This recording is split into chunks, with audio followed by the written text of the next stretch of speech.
Hello everyone, പുതിയൊരു വീഡിയോയിലേക്ക് എല്ലാവർക്കും സ്വാഗതം. നമ്മൾ ഇന്ന് ടെസ്റ്റ് ഡ്രൈവ് ചെയ്യുന്നത് ഒലയുടെ ഏറ്റവും പുതിയ സ്കൂട്ടറായ Ola S1 Pro ആണ്. ആദ്യം തന്നെ ലാഗ് ഇല്ലാതെ ഇതിൻ്റെ ഓൺ റോഡ് പ്രൈസിലേക്ക് കടക്കാം. ഇതിൻ്റെ ഓൺ റോഡ് പ്രൈസ് വരുന്നത് 1,63,000 രൂപയാണ്. ഇതിൻ്റെ ഫുൾ ടൈം ചാർജ് വരുന്ന 6 മണിക്കൂറും 50 മിനിറ്റ്സുമാണ് കമ്പനി ക്ലെയിം ചെയ്യുന്നത്. കമ്പനി ക്ലെയിം ചെയ്യുന്ന മൈലേജ് എന്ന് പറയുന്നത് കറക്റ്റ് 181 കിലോമീറ്ററാണ്. പക്ഷേ ഞാനിപ്പോൾ ഈ വാഹനം ഓടിച്ചപ്പോൾ എനിക്ക് 135 കിട്ടിയത് ഫുൾ ചാർജ് ചെയ്തപ്പോൾ. അപ്പോൾ ഈ വണ്ടി നമുക്ക് ബാക്കി വണ്ടിയുടെ ലുക്സും കാര്യങ്ങളൊക്കെ ജസ്റ്റ് ഒന്ന് നോക്കാം. ഇപ്പോൾ സ്റ്റാൻഡ് തട്ടിയ പാടെ പാർക്കിലോട്ടായിട്ടുണ്ട്. ഇതാണ് വണ്ടിയുടെ സ്ക്രീനും കാര്യങ്ങളൊക്കെ. ഇതാണ് വണ്ടിയുടെ സ്ക്രീൻ വരുന്നത്. അതുകൊണ്ട് തന്നെ സ്റ്റാർട്ട് ചെയ്യുന്നത് ഞാൻ പിന്നീട് പറഞ്ഞുതരാം. മോഡും കാര്യങ്ങളൊക്കെ പിന്നീട് പറഞ്ഞുതരാം. ഇപ്പോൾ ഈ വണ്ടി ഹാൻഡിൽ ലോക്കാണ്. ഇതിപ്പം ജസ്റ്റ് കാണാം, ഹാൻഡിൽ ലോക്കാണ്. അപ്പോൾ ഇതെങ്ങനെയാണ് ഓൺ ആക്കുന്നത് ജസ്റ്റ് ഒന്ന് കാണിച്ചു തരാം. ആദ്യം നമുക്ക് വണ്ടി അൺലോക്ക് ചെയ്യാനായിട്ട് ഈ ബട്ടണിൽ ഞെക്കുക. ഇതിപ്പോൾ നമുക്ക് പാസ്വേഡ് അടിക്കാൻ വരും. അപ്പോൾ നമ്മൾ നമ്മുടെ പാസ്വേഡ് അടിക്കുക. പാസ്വേഡ് അടിച്ചാൽ ഇപ്പോൾ ഹാൻഡിൽ ലോക്ക് മാറിയിട്ടില്ല. പാസ്വേഡ് അടിച്ചെങ്കിൽ മാറത്തുള്ളൂ. ആണ് ഞാനിപ്പം പാസ്വേഡ് അടിച്ചു. ഓക്കെ, അപ്പോൾ പാസ്വേഡ് അടിച്ച പാടെ വണ്ടി ഇപ്പം വെൽക്കം, വണ്ടിയുടെ ഓണറായ ശ്രീജിത്ത്, ഹലോ ശ്രീജിത്ത് എന്ന് പേര് കാണിച്ചു. അതേ ഇതിനകത്ത് സ്പീക്കറുണ്ട്. അപ്പം പെയർ ചെയ്യാനായിട്ട്, മ്യൂസിക് പ്ലേ ചെയ്യാനായിട്ട് പെയർ ചെയ്യാൻ വന്നു. പിന്നെ ബേസിക് ഇൻഫർമേഷൻ ലൈക്ക് ഫുൾ എത്ര ഓടിയിട്ടുണ്ട്, എത്ര റേഞ്ച്, 134 കിലോമീറ്റർ, അതിനൊക്കെ time, Bluetooth signal, light on ആണ്, അങ്ങനെ കുറേ ഇത് കാണിച്ചിട്ടുണ്ട്. അപ്പോൾ നമുക്കിനി വണ്ടി സ്റ്റാർട്ട് ചെയ്യണം. നമ്മൾ ജസ്റ്റ് ബ്രേക്ക് പിടിച്ച് ഈ ഒരു ബട്ടൺ ഞെക്കിയാൽ വണ്ടി സ്റ്റാർട്ടാവും. ഇപ്പോൾ ഞെക്കിയിട്ടുണ്ട്. ഓക്കെ, ഇപ്പോൾ വണ്ടി സ്റ്റാർട്ടായിട്ടുണ്ട്. ഇപ്പോൾ നോർമൽ മോഡാണ്. കൈ കൊടുത്താൽ വണ്ടി മുന്നോട്ട് പോകും. കണ്ടോ? അപ്പോൾ ഇതിൻ്റെ മോഡ് മാറ്റാനായിട്ട് ഈ കാണുന്ന ഇതിൽ ഞെക്കിയാൽ മതി. ഇപ്പോൾ ഞാൻ ജസ്റ്റ് ഒന്ന് ഞെക്കിയാണ്. സ്പോട്ട് മോഡായിട്ടുണ്ട്. മോഡ് മാറ്റി സൈഡിലെ കിലോമീറ്റർ കുറയുന്നതും കാണാം. ഇവിടെയായിട്ട് കിലോമീറ്റർ കുറയുന്നതും കാണാം. 99% ചാർജ് ആയപ്പോൾ ഉള്ളത്. ഇതുണ്ട്. ഇപ്പോൾ ഹൈപ്പർ മോഡായിട്ടുണ്ട്. നോർമൽ മോഡ് ഞാൻ കിലോമീറ്റർ കാണിച്ചു തരാം. നോർമലിൽ 134, സ്പോട്ടിൽ 118, ഹൈപ്പറിൽ 94, നോർമൽ. ഓക്കെ, ഇതാണ്. പിന്നെ ഈ വണ്ടി ഇപ്പോൾ നമ്മൾ ആക്സിലേറ്റർ കൊടുത്താൽ വണ്ടി മുന്നോട്ട് പോകും. മറ്റൊരു ഫീച്ചർ എന്ന് വെച്ചാൽ ഇപ്പം ഏതറോ അല്ലെങ്കിൽ മറ്റ് ഇലക്ട്രിക് സ്കൂട്ടറിലും വ്യത്യസ്തമായിട്ട് ഈ വണ്ടിയിൽ ഉള്ളൊരു ഫീച്ചർ ഇപ്പോൾ ഇതാണ് റിവേഴ്സ് പോകാനുള്ള ഒരു ബട്ടൺ ഈ കാണുന്നത്. ഇപ്പോൾ റിവേഴ്സ് ആയിട്ടുണ്ട്. അപ്പോൾ നമ്മൾ ആക്സിലേറ്റർ കൊടുത്താൽ വണ്ടി മൂവ് ആവില്ല. കാരണം നമ്മളിപ്പോൾ അറിയാതെ കൊടുത്താണെങ്കിലോ. ഇപ്പോൾ ഇൻഡിക്കേറ്റർ ബ്ലിങ്ക് ചെയ്യുന്നുണ്ട്, കാണാമോയെന്ന് അറിയില്ല. ഓക്കെ, അപ്പോൾ ഈ വണ്ടിക്ക് റിവേഴ്സ് പോകണമെന്നുണ്ടെങ്കിൽ നമ്മൾ തിരിച്ചിങ്ങനെ കൊടുക്കണം. കണ്ടോ, വണ്ടി ബാക്കോട്ട് വന്നു. അങ്ങനെ വേണം കൊടുക്കാനായിട്ട്, മറ്റു വണ്ടികളെ പോലെയല്ല. അപ്പോൾ നമ്മൾ റിവേഴ്സ് ഓഫ് ചെയ്യാണ്. അവിടെ തന്നെ പ്രസ് ചെയ്താൽ മതി. ഇതാണ്ട് ഈ ഒരു ബട്ടണിൽ. ഓക്കെ, ഇപ്പോൾ നോർമലായിട്ടുണ്ട്. എന്നിട്ട് നമുക്ക് നോർമലായിട്ട് വണ്ടി ഓടിച്ച് പോവാം. അപ്പോൾ ഇതാണ് ബേസിക്കായിട്ടുള്ള വണ്ടി കൺട്രോൾ ചെയ്യുന്ന ഒരു രീതി എന്നൊക്കെ പറയുന്നത്.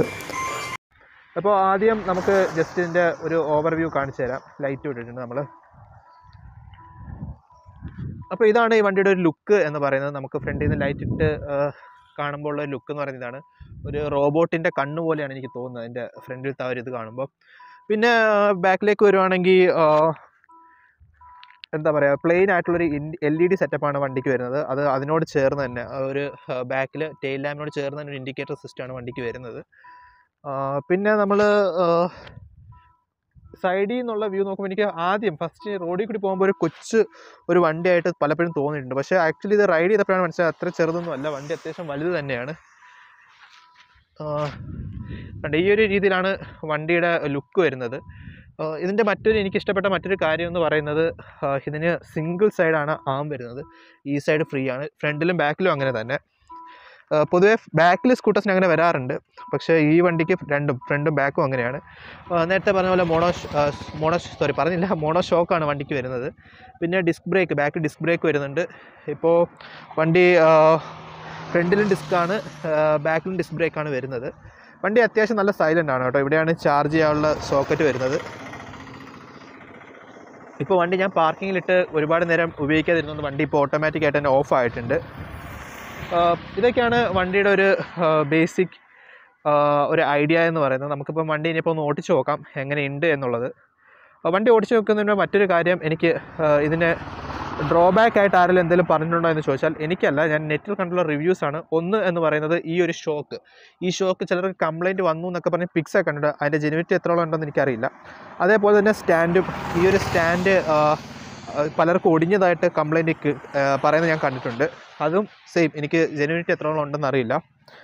അപ്പോൾ ഇതാണ് ഈ വണ്ടിയുടെ ആ ഒരു ലുക്കും അതേ കണക്ക് തന്നെ ബേസിക് ഫസ്റ്റ് ഒരു ഫീച്ചേഴ്സ് എന്നൊക്കെ പറയാവുന്നത്. ഇപ്പം ഈ വണ്ടി ആക്ച്വലി ഗ്രേ കളറാണ്. എനിക്ക് പേഴ്സണലായിട്ട് ഗ്രേ കളർ ഭയങ്കര ഇഷ്ടമാണ്. ഞാൻ ഇതേവരെ എടുത്തിട്ടുള്ള സ്കൂട്ടറും ബൈക്കും എല്ലാം ഗ്രേ ആണ്. അത് നിങ്ങൾ ഇതിന് മുമ്പത്തെ ഒരു ബോഗ്മാൻ്റെ റിവ്യൂവിൽ ഞാൻ പറഞ്ഞിട്ടുണ്ട്, എനിക്കിഷ്ടപ്പെട്ട കളറായതുകൊണ്ട് അതാണ് ഞാൻ സെലക്ട് ചെയ്തതെന്ന്. അപ്പോൾ ഇത്രയാണ് ഈ വണ്ടിയുടെ ഒരു ബേസിക് കാര്യങ്ങൾ. ഞാനിപ്പോൾ ശ്രദ്ധിക്കുന്നത് വെച്ചാൽ, ഇപ്പം നമ്മൾ ആളില്ലാത്ത ഇതൊരു വില്ലേജ് റോഡാണ്. ഞാനിപ്പോൾ കാണില്ല, ഈ കായൽവാരത്ത് ഇവിടെ എല്ലാവരും ഈവനിങ്ങിലൊക്കെ നിൽക്കുന്നതാണ്, പക്ഷേ മഴയും പെയ്യുന്നുണ്ട്. അപ്പോൾ വണ്ടി വരുന്നത് നോക്കണമെങ്കിൽ റിവ്യൂ ചെയ്യാനായിട്ട്, അതുകൊണ്ടാണ് ഞാൻ ഇടയ്ക്ക് അങ്ങോട്ടും ഇങ്ങോട്ടും നോക്കുന്നത്, സോറി. അപ്പോൾ ഇതൊക്കെയാണ് ഈ വണ്ടിയുടെ ഒരു ഓവർവ്യൂ എന്ന് പറയുന്നത്. അപ്പോൾ നമുക്ക് എന്തായാലും വണ്ടി ജസ്റ്റ് ഒന്ന് ഓടിച്ചു നോക്കാം. ഇപ്പോൾ ഞാൻ ജസ്റ്റ് വണ്ടി എടുത്ത് ഇറങ്ങിയാണ്, ചെറിയൊരു മഴയുണ്ട്. ഈ വണ്ടി ആക്ച്വലി വാട്ടർ പ്രൂഫാണ്, വാട്ടർ റെസിസ്റ്റൻ്റ് ആണ്. മഴയിൽ തന്നെ അപ്പം ഓട്ടിക്കാനുള്ളൊരു ഭാഗ്യം കിട്ടി. ഇപ്പോൾ ഞാൻ നോർമൽ മോഡിലാണ് ഇട്ടേക്കുന്നത്. നോർമൽ മോഡിലായിട്ട് പോലും അത്യാവശ്യം നല്ലൊരു ഫീഡ്ബാക്ക് കിട്ടുന്നുണ്ട്. അപ്പോൾ നോർമൽ മോഡിലിട്ട് താണ്ട ഇപ്പോൾ കൈ കൊടുക്കുമ്പോൾ തന്നെ നിങ്ങൾക്ക് കാണാം 30 വരെയൊക്കെ നല്ല 30-40 വരെ പെട്ടെന്ന് കയറി. വണ്ടി അപ്പം എടുത്തപ്പോൾ എനിക്കുള്ള ഫസ്റ്റ് ഇമ്പ്രഷൻ, എനിക്ക് ഫസ്റ്റ് തോന്നിയൊരു കാര്യം, വണ്ടിയുടെ സീറ്റ് അത്യാവശ്യം നല്ല കുഷൻഡാണ്. ഇരുന്നപ്പോൾ തന്നെ അതിൻ്റെ ഒരു കംഫോർട്ട് ഉണ്ട്, നല്ല കംഫോർട്ട് ഉണ്ട് ഇരിക്കാനായിട്ട്. എനിക്ക് അത്യാവശ്യം വെയിറ്റും ഹൈറ്റും ഉള്ളൊരു വ്യക്തിയാണ്, എന്നിട്ട് ഒരു നല്ല എന്താ പറയുക കംഫോർട്ടായിട്ട് വണ്ടി ഇരിക്കാം. ഈ ഹാൻഡിൽ ഇത്തിരി റേസ്ഡ് ആയിട്ട് തോന്നുന്നുണ്ട്, അതാണ് എനിക്ക് ഫസ്റ്റ് തോന്നിയൊരു കാര്യം. പിന്നെ ഇപ്പോൾ വണ്ടി ഓട്ടിക്കുമ്പം ഇപ്പോൾ ഞാൻ നോർമൽ മോഡിൽ ഇട്ടിട്ട് 40 പുഷ്പം പോലെ കയറി. ഞാൻ സ്പീഡ് കുറച്ച് വളമൊക്കെ ആയതുകൊണ്ട് ഇതാണ്ടേ 41, 45, 50 വരെ സ്മൂത്തായിട്ട് ഇപ്പോൾ കയറി. ഞാൻ ബ്രേക്ക് ചെയ്താണ് വണ്ടി. ഇപ്പോൾ മഴയത്താണ് നമ്മൾ പോകുന്നത്. ഇപ്പം വണ്ടി കൊടുക്കുമ്പോൾ തന്നെ നോർമൽ മോഡിൽ തന്നെ അത്യാവശ്യം നല്ലൊരു ഫീഡ്ബാക്ക് വണ്ടിക്ക് കിട്ടുന്നുണ്ട്. നമുക്ക് മോഡ് ചേഞ്ച് ചെയ്തിട്ട് ജസ്റ്റ് ഒന്ന് ഓടിച്ച് നോക്കാം, അടുത്ത മോഡിലിട്ടിട്ട്. ഇപ്പോൾ നോർമൽ മോഡാണ്, കാണാമല്ലോ നോർമൽ മോഡാണ്. ഇപ്പം മാറ്റി നമ്മൾ സ്പോർട്ട് മോഡിലോട്ട് ആക്കിയിട്ടുണ്ട്. ഇപ്പോൾ സ്പോർട്ട് മോഡിൽ സ്പോർട്ട് മോഡ് ഇട്ടപ്പം നല്ല ദൈവമേ, സ്പോർട്ട് മോഡ് ഇട്ടപ്പം ഞാൻ സ്ലോ ചെയ്യാൻ കാരണം ഇവിടെ മഴ പെയ്യുന്നുണ്ട്, റോഡ് നല്ല തെന്നിയിട്ടുണ്ട്, എനിക്ക് തന്നെ പേടിയാവുന്നു. കൈ കൊടുക്കുമ്പോൾ കാണാമെന്നറിയില്ല, കൈ കൊടുക്കുമ്പോൾ തന്നെ 60-40 ഒക്കെ പെട്ടെന്ന് കയറുകയാണ്. പെട്ടെന്നാണ്, സ്പോണ്ടേനിയസ് ആയിട്ടാണ് വണ്ടി കയറുന്നത്.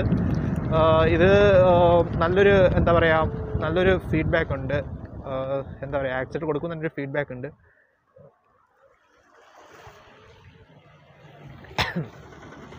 അപ്പോൾ ഇപ്പം സ്പോട്ടിലിട്ടപ്പോൾ തന്നെ ഈ ഒരു സ്പീഡിൽ കയറുമെന്നുണ്ടെങ്കിൽ, അപ്പോൾ ഇനിയൊരു സ്ട്രെയിറ്റ് റോഡിൽ നമുക്ക് ഹൈപ്പർ ഇടാം, ഇങ്ങനെ എത്രത്തോളം സ്പീഡിൽ വണ്ടി കയറുമെന്ന് നോക്കാം. ഇപ്പോൾ കുറച്ച് കഴിയുമ്പോൾ ഒരു പാലമുണ്ട്, ആ പാലത്തിന് 500ഓളം മീറ്റർ നീളമുള്ള ഒരു പാലമാണ്. അപ്പോൾ അവിടെ ചെന്നിട്ട് നമുക്ക് ജസ്റ്റ് ഒന്ന് നോക്കാം എങ്ങനെ എത്ര സ്പീഡിൽ ഇതിൽ കയറും എന്നുള്ളത്. സേഫായിട്ടായിരിക്കും നമ്മൾ നോക്കുന്നത്, മറ്റു വാഹനങ്ങളെല്ലാം ഉറപ്പ് വരുത്തിയിട്ട്. അപ്പോൾ ഈ ഒരു വണ്ടി ഇപ്പം എനിക്ക് ഒലയെ പറ്റി ഞാൻ കേട്ടിട്ടുള്ള ഏറ്റവും വലിയൊരു നെഗറ്റീവ് ഫീഡ്ബാക്ക് എന്ന് പറയുന്നത് അതിൻ്റെ ഷോക്സ് ഒടിയുന്നതായിട്ടാണ്. അതാണ് ഞാൻ കേട്ടിട്ടുള്ള ഏറ്റവും വലിയൊരു നെഗറ്റീവ് ഫീഡ്ബാക്ക്. എനിക്കതിനെപ്പറ്റി കറക്റ്റ് എനിക്കും അറിയില്ല, എങ്ങനെ അതിനകത്ത് അതൊരു നെഗറ്റീവ് എന്താ പറയുക, പെയ്ഡ് നെഗറ്റീവ് റിവ്യൂ ആണോ, അല്ലെങ്കിൽ അങ്ങനെ ശരിക്കും സംഭവിച്ചിട്ടുണ്ടോ, അല്ലെങ്കിൽ എന്തെങ്കിലും ഇപ്പം നല്ലൊരു ആക്സിഡൻ്റ് ഒക്കെ പറ്റി കഴിഞ്ഞപ്പോൾ അതിപ്പം എന്താ പറയുക, ഏറ്റവും കോസ്റ്റ്ലിയസ്റ്റ് ബൈക്കായ പോലെ അതിൻ്റെ സ്റ്റോക്കൊക്കെ ഒടിയും. ഫ്രണ്ടിലത്തെ സിംഗിൾ ഷോക്കാണ് വരുന്നത്, ഒടിഞ്ഞിട്ടുണ്ട്. ഒരുപാട് ഫോട്ടോസൊക്കെ കണ്ടിട്ടുണ്ട് പല മീഡിയസിൽ. അതിനെപ്പറ്റി എനിക്ക് കറക്റ്റായിട്ട് അറിയില്ല, അതുകൊണ്ട് ഞാൻ അതിനെപ്പറ്റി പറയുന്നില്ല. പക്ഷേ ഈ വാഹനത്തിൻ്റെ ഉടമയോട് ചോദിച്ചപ്പോൾ അങ്ങനെയൊന്നും ഇല്ല എന്നാണ്. ഇതേവരെ അത്യാവശ്യം കട്ടിലൊക്കെ വീണ് വെയിറ്റും വെച്ച് ഓടിച്ചിട്ടുണ്ട്, എന്നാലും അങ്ങനത്തെ കംപ്ലയിൻ്റ് ഇല്ല എന്നാണ് എനിക്കറിയാൻ സാധിച്ചത്. അപ്പോൾ നമ്മൾ ഒന്ന് ഇപ്പോൾ പാലം എത്തുന്ന ഉടനെ നമുക്ക് എന്താ പറയുക, അത്യാവശ്യം സ്പീഡിന് വണ്ടി ഓടിച്ച് നോക്കാം. ഹൈപ്പർ മോഡ് ഇടാം, അതാണ് അതിൻ്റെ ഏറ്റവും അധികം സ്പീഡിൽ പോകാൻ പറ്റുന്നൊരു മോഡെന്ന് പറയുന്നത്.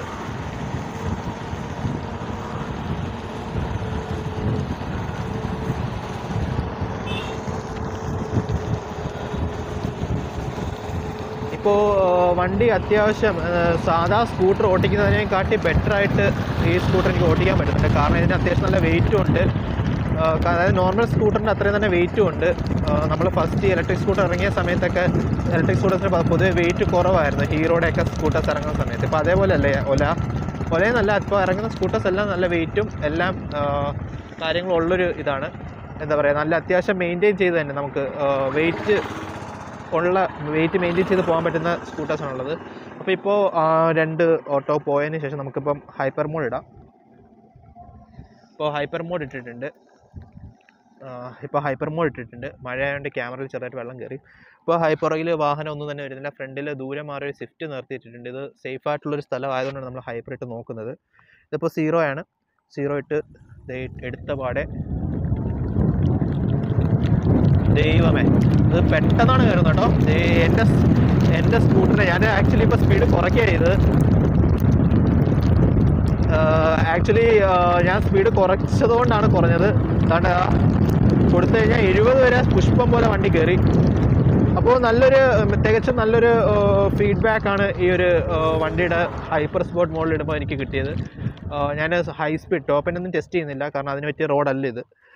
കാരണം ഇടയ്ക്കിടയ്ക്ക് വണ്ടി വരാൻ സാധ്യതയുള്ളത് കൊണ്ട് ഞാൻ ഇപ്പോൾ ഇവിടെ എന്താ പറയുക, ടെസ്റ്റ് ചെയ്യുന്നില്ല ടോപ്പ് എൻഡ്. ഇപ്പോൾ ഹൈപ്പർ മോഡ് ഇട്ടപ്പോൾ എനിക്ക് സത്യം പറഞ്ഞാൽ ഹൈപ്പർ മോഡ് ഇട്ട് വണ്ടി പറപ്പിക്കാൻ തോന്നുന്നുണ്ട്.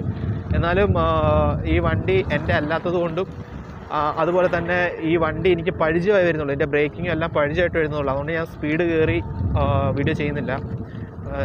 അല്ലെങ്കിൽ ഇപ്പോൾ എൻ്റെ സ്വന്തം വണ്ടി അത്യാവശ്യം ഒരുപാട് ഒരു 10,000 കിലോമീറ്റർ ഈ വണ്ടി ഓടിച്ച് എനിക്ക് പരിചയം ഉണ്ടെങ്കിൽ ഞാൻ നല്ല സ്പീഡിന് വണ്ടി എടുത്തേനെ. പക്ഷേ ഇത് പുതിയതായിട്ടുള്ള എൻ്റെ കയ്യിലിപ്പോൾ ജസ്റ്റ് വന്നിട്ട് 1 മണിക്കൂർ മാത്രമേ ആവുന്നുള്ളൂ ഈ വണ്ടി എൻ്റെ കയ്യിൽ കിട്ടിയിട്ട്.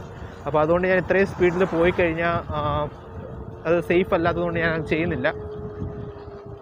അതിൻ്റെ ഇടയ്ക്ക് ഇത് ഞങ്ങളുടെ നാട്ടിലൊരു പള്ളിയാണ്. ഇതിൻ്റെ ലുക്സ് എന്നൊക്കെ പറഞ്ഞാൽ നല്ല അടിപൊളി, കാണാൻ നല്ല രസമാണ്. കാരണം ഫ്രണ്ടിൽ കായലൊക്കെ ആയിട്ട്. അപ്പോൾ നമുക്ക് ടോപ്പിക്കിൽ നിന്ന് വഴി തെറ്റുന്നു. അപ്പോൾ ഇതാണ് ഈ വണ്ടിയുടെ ഒരു ടെസ്റ്റ് ഡ്രൈവ് ഞാൻ ഓടിച്ചപ്പോൾ കിട്ടിയൊരു ഫീഡ്ബാക്ക് എന്ന് പറയുന്നത്. അപ്പോൾ ഞാൻ വണ്ടി റിവ്യൂ ഒക്കെ കഴിഞ്ഞിട്ട് ചെയ്ത ഒരു സമയത്ത് വണ്ടി മഴയൊക്കെ നനഞ്ഞിരിക്കുക. ഇപ്പം ഞാൻ വണ്ടി ജസ്റ്റ് ഒന്ന് ഓണാക്കിയുള്ളൂ. ഞാനൊന്ന് പാസ്വേഡ് ജസ്റ്റ് ഒന്ന് അടിക്കട്ടെ. വണ്ടി ഇപ്പം ഞാൻ സംസാരിക്കുന്നുണ്ട് വീണ്ടും ഓഫായി. ജസ്റ്റ് ഒന്ന് ഞെക്കിയാൽ മതി. ഇവിടെ ഞെക്കുന്ന ഉടനെ സ്ക്രീൻ വരും.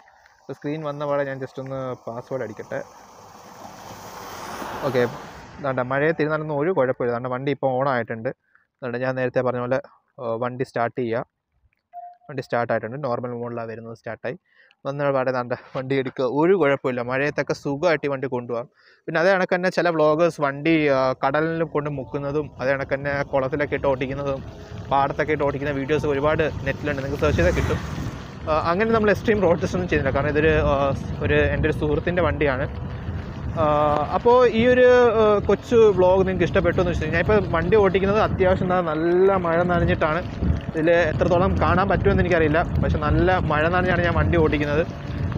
ഈ ഒരു വണ്ടി കഴിഞ്ഞ 3 ദിവസം ഞാൻ റിവ്യൂ ചെയ്യണമെന്ന് വിചാരിച്ചിരിക്കുക. പക്ഷേ എനിക്ക് കിട്ടിയ സമയം അതേ കണക്കിന് വണ്ടിയെല്ലാം ഒത്തു വന്നത് ഇപ്പോൾ ഈ നല്ലൊരു മഴയത്താണ്. അതുകൊണ്ടാണ് ഈ വ്ളോഗ് ഇങ്ങനെ ചെയ്യേണ്ടി വന്നത്. എന്നാലും വണ്ടിയുടെ അത്യാവശ്യം ഡീറ്റെയിൽസൊക്കെ ഞാൻ പറഞ്ഞു എന്ന് വിശ്വസിക്കുന്നു. ഈ ഒരു കൊച്ചു വീഡിയോ ഇഷ്ടമായി എന്നുണ്ടെങ്കിൽ തീർച്ചയായും എൻ്റെ ചാനൽ സബ്സ്ക്രൈബ് ചെയ്യുക. ഇനിയും ഒരുപാട് വാഹനങ്ങളെ പറ്റിയുള്ള വീഡിയോസ് ഞാൻ ചെയ്യുന്നതായിരിക്കും. ആക്ച്വലി ഞാൻ വാഹനങ്ങൾ ഒരുപാട് ഇഷ്ടപ്പെടുന്ന ഒരു വ്യക്തിയാണ്. അതുകൊണ്ട് തന്നെ സത്യസന്ധമായിട്ട് എന്താ പറയുക, ഒരു പ്രൊമോഷണൽ രീതിയിലായിരിക്കില്ല, വണ്ടിയുടെ സത്യസന്ധമായിട്ടുള്ള കാര്യങ്ങൾ തന്നെയായിരിക്കും ഞാൻ പറയുന്നത്. അപ്പോൾ നിങ്ങൾക്കത് ഈ വണ്ടി എടുക്കാൻ പോകുന്നൊരു വ്യക്തിയാണെങ്കിൽ സഹായകരമാവും. അപ്പോൾ ഞാൻ ഈ ഓടിച്ച എൻ്റെ ഒരു അനുഭവം വെച്ചിട്ട് ഞാൻ ഇപ്പം ഒരു ഡെയിലി എനിക്കൊരു 80 കിലോമീറ്റർ അല്ലെങ്കിൽ ഒരു 100 കിലോമീറ്റർ വരെ ഡെയിലി ട്രാവൽ ചെയ്യേണ്ട ഒരു വ്യക്തിയാണ് ഞാനെന്നുണ്ടെങ്കിൽ തീർച്ചയായും ഞാൻ ഈ വാഹനം എടുക്കും. കാരണം അങ്ങനെ ഞാനിപ്പോൾ പറയാൻ കാരണം ഞാനിതിൻ്റെ മൈലേജും അതേപോലെ തന്നെ വണ്ടിയുടെ കംഫോർട്ട്നെസ്സും അതേ കണക്ക് തന്നെ വണ്ടി പോകുന്ന ഒരു എന്താ പറയുക, റൈഡിങ് കംഫോർട്ട് എന്നൊക്കെ വേണമെങ്കിൽ പറയാം, അതുമെല്ലാം കൊണ്ടും എനിക്ക് ഈ വണ്ടി ഓക്കെയാണ്. ഞാനിപ്പം വണ്ടി ടെസ്റ്റ് ഡ്രൈവ് ചെയ്ത് വെച്ചിട്ട് എനിക്ക് ഓക്കെയാണ്. ആക്ച്വലി ഇതൊരു പ്രൈവറ്റ് വ്യക്തിയുടെ വാഹനം ആയതുകൊണ്ട് കമ്പനി തന്ന വാഹനമൊന്നും അല്ല, എന്താ പറയുക, ഒരാളുടെ ഷോറൂമിൽ നിന്ന് എടുത്തൊന്നുമല്ല ഞാൻ. അതുകൊണ്ട് തന്നെ പ്രൊമോഷണലായിട്ട് പറയല്ല. ബട്ട് ഇപ്പം ഫ്രാങ്കായിട്ട് പറയുകയാണെങ്കിൽ ഈ വണ്ടി എടുക്കുന്ന ഒരാൾക്ക് വേർത്തായിരിക്കും. 1,63,000 രൂപയാണ് ഓൺ റോഡ് പ്രൈസ് വരുന്നത്. ഇപ്പം ഞാൻ ലാസ്റ്റ് എൻ്റെ സ്കൂട്ടർ സുസുക്കി ബർഗ്മാനാണ്. അത് ഞാൻ എടുത്ത സമയത്ത് 1,20 അടുപ്പിച്ച് ഓൺ റോഡ് വന്നിട്ടുണ്ടായിരുന്നു, 1,28 അടുപ്പിച്ച് ഓൺ റോഡ് വന്നിട്ടുണ്ടായിരുന്നു അതിൻ്റെ ബ്ലൂടൂത്ത് വേരിയൻ്റ് എടുത്തതുകൊണ്ട്. അപ്പോൾ അത് വെച്ച് നോക്കുമ്പം ഇത് വേർത്താണ്. പിന്നെ മാത്രമല്ല എൻ്റെ സർവീസ് കോസ്റ്റ്, പെട്രോൾ കോസ്റ്റ് ഒക്കെ വരുമ്പം അതാണ്ട് ഇപ്പോൾ ഓഫ് റോഡായി വെള്ളം.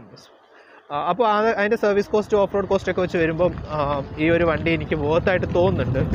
പിന്നെ എല്ലാവർക്കും അവരുടേതായ ചോയ്സാണ്, മീൻസ് റൈഡിങ് കംഫോർട്ടൊക്കെ പലർക്കും പലതായിരിക്കും. അതുകൊണ്ട് തന്നെ നിങ്ങൾ വണ്ടി ടെസ്റ്റ് ഡ്രൈവ് ചെയ്തിട്ട് വേണം എടുക്കാനായിട്ട്. ആക്ച്വലി അപ്പം ഇന്നത്തെ ഈ ഒരു കൊച്ചു വീഡിയോയിലൂടെ ഞാൻ എല്ലാം പറഞ്ഞു എന്ന് വിശ്വസിക്കുന്നു. ഈ വണ്ടിയുടേതായിട്ടുള്ള എന്തെങ്കിലും സംശയം ഉണ്ടെങ്കിൽ തീർച്ചയായിട്ടും കമൻറ്റ് സെക്ഷനിൽ ചോദിച്ചാൽ മതി. ഞാൻ ഈ വാഹനത്തിൻ്റെ ഉടമയുമായിട്ട് സംസാരിച്ച് അതിൻ്റെ നിങ്ങളുടെ ഡൗട്ടെല്ലാം ക്ലിയർ ചെയ്ത് തരാം. അപ്പോൾ ഈ ഒരു കൊച്ചു വീഡിയോ ഇഷ്ടപ്പെട്ടു എന്ന് വിശ്വസിക്കുന്നു. മറ്റൊരു വീഡിയോ ആയിട്ട് വീണ്ടും കാണാം. അതുവരേക്കും ബൈ.